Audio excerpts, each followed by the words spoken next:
So today we're going to be making coconut cream. The process until we get to the cream part is the same process of how I make my coconut milk, how you make it thick and creamy. The one I used for my coconut milk was the Walmart brand of coconut, grated coconut, shredded coconut. But I noticed after making my milk that the coconut was not really that matured, and with that kind of coconut you cannot get milk, you cannot get oil or a good cream out of it. You can't get cream, but you cannot get oil. Even if you do get cream, it will be difficult for the cream to separate from the water, and that separation is what we need, because coconut cream is just the content of the coconut, the liquid content of the coconut minus the water you add in to blend it if you're using a blender. But I got this one from the Indian store, and it's very cheap at $4.50. They call it the coconut powder. It's not actually coconut powder, it's just blended coconut, whole coconut that is blended. But if you don't have that and you want to use the whole coconut in its natural form, you just break it up. And please don't waste the water. That is the best part. I like drinking the water. And then you cut it up, you grate your, take out the dark parts. If you leave it, it's not going to affect your coconut cream or anything, but it's just going to make the color a bit dark, brown. But if you take it out, it's going to make your coconut cream white. And then you have to make sure that your coconut is matured. If you look very closely, you see something that looks like the oil or something here. You have to make sure that your coconut you're using is matured, but I'm not using that, it's too much work. So we're just going to follow the process of making the coconut milk to get the cream. You want to try and use as less water as possible.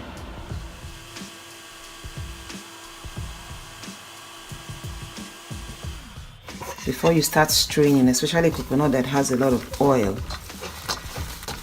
So what I did with this coconut was that I soaked it in hot water and kept it overnight. So by this morning it was cold. I had to heat it up a bit so that I can get it warm. If not, the oil is going to stick to the blender when I blend.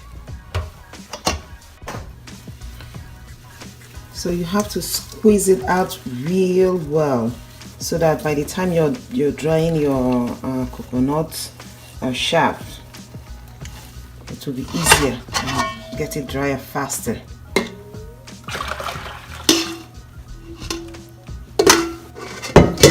So I put it in this bowl. I'm going to cover it and put it in the fridge. The water is going to separate from the cream, and it's as easy as that.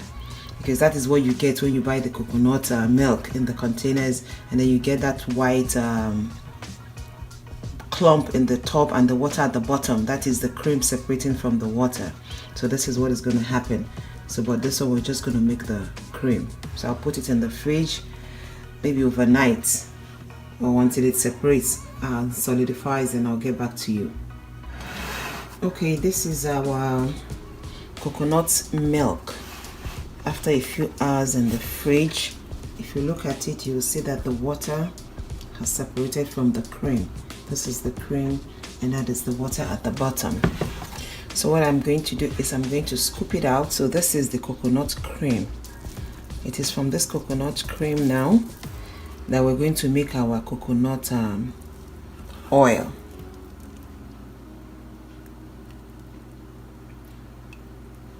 But what I do with my cream is I put it on something like this and I freeze it.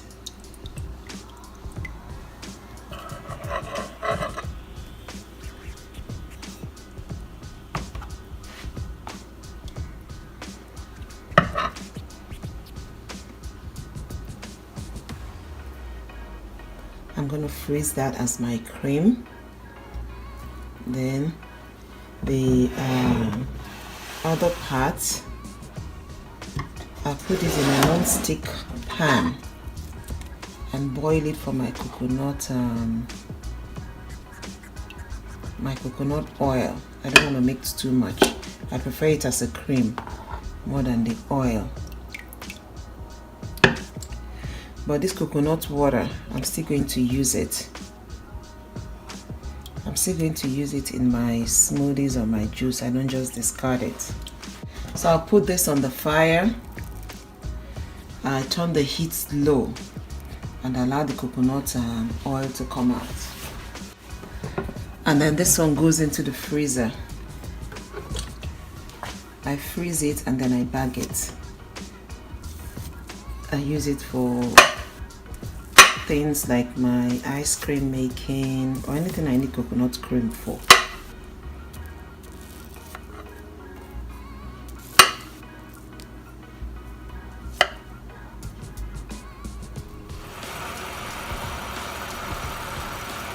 So it has started boiling. I put it on high a bit. If you're not careful, it's going to burn, as you can see. So it needs to be on low. Now it will take time.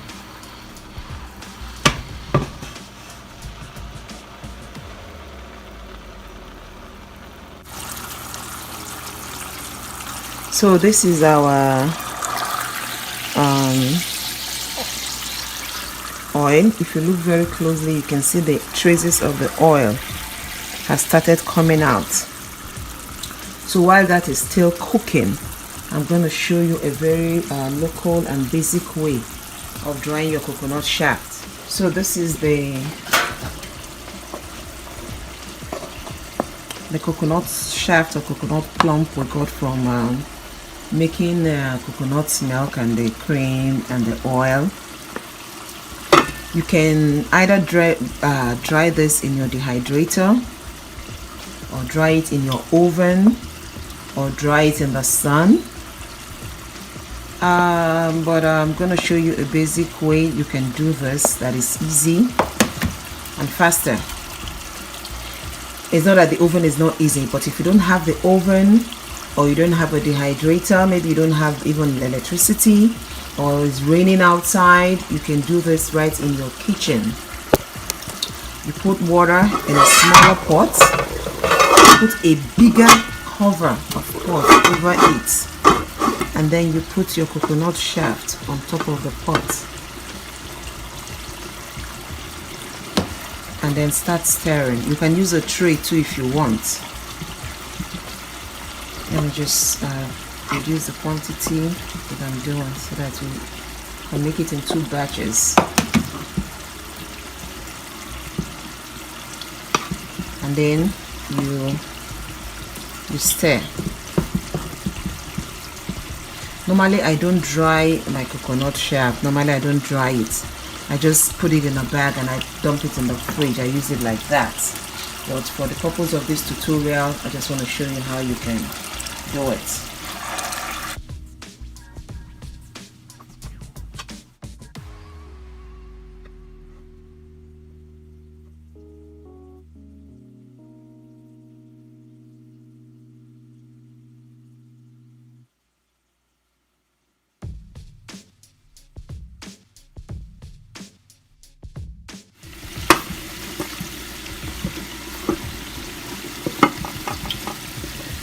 So as you're turning it, once in a while, you just mix it all up together and spread it out again. Just mix it all up together and spread it out again. Yeah, and you keep checking if the water goes low, add more water to it. I prefer to add hot water so that the process can just continue immediately. So you have to keep checking the water to make sure you still have enough water in the pot. You spread it out to cover the surface of your pot or your tray, and then you leave it. Once in a while you come back and then you turn it. Our oil is still cooking. I haven't turned it, I just left it like that. There was no need to turn it. As long as you have your light on low, and then you're using a non-stick pan,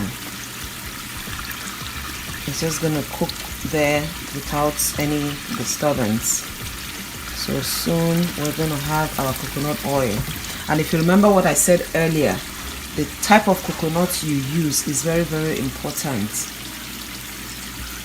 It's going to depend, the type of coconut you use is going to determine the quantity of oil you're going to get from it. So you need a coconut that is very, very matured, a dry coconut that is really, really mature. Those ones are the ones that will give you oil. If you remember, this one is just half of the total of what I made.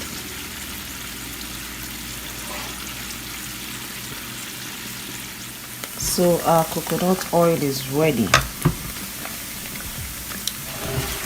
I'm just going to sieve it in here.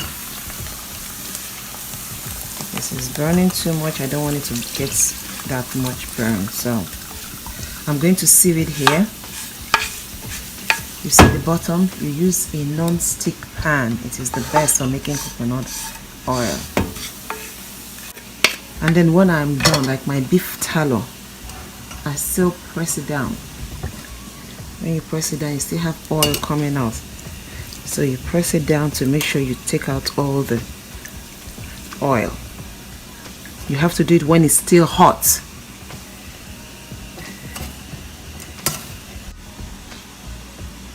So this is our coconut oil. Coconut flour is also ready. It's dry. If you want it to be drier than this, you can continue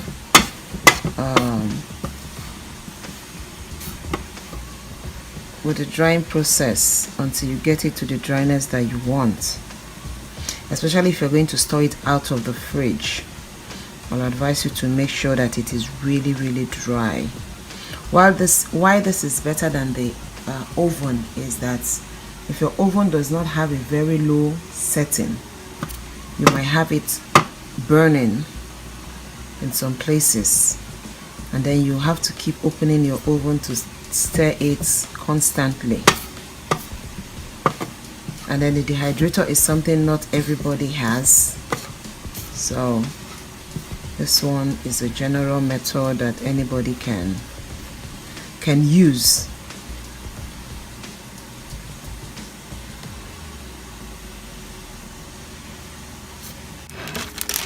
So this is my coconut cream from the freezer. I just bag it in Ziploc. Then anytime I want to use it, I will just maybe bring it out, put it on the kitchen counter and allow it to defrost. Not like the palm tree is one of the many food that's all its parts from the leaves to everything, every part of the coconut is very, very useful. It hardly goes to waste. So it's a superfood.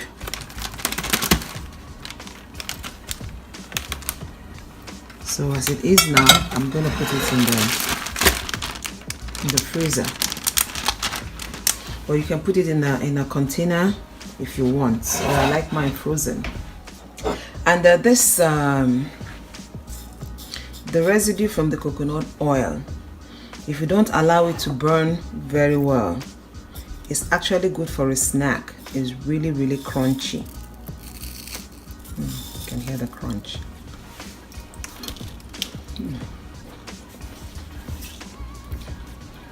It's really, really crunchy.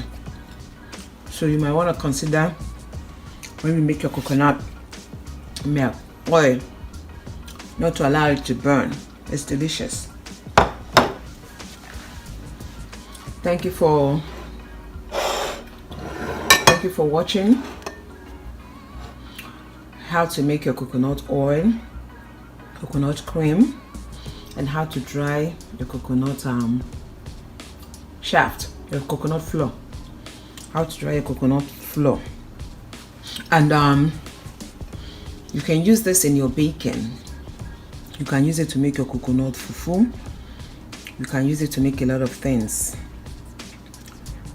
but especially in baking and the coconut fufu. So I'll catch you in my next video. Bye.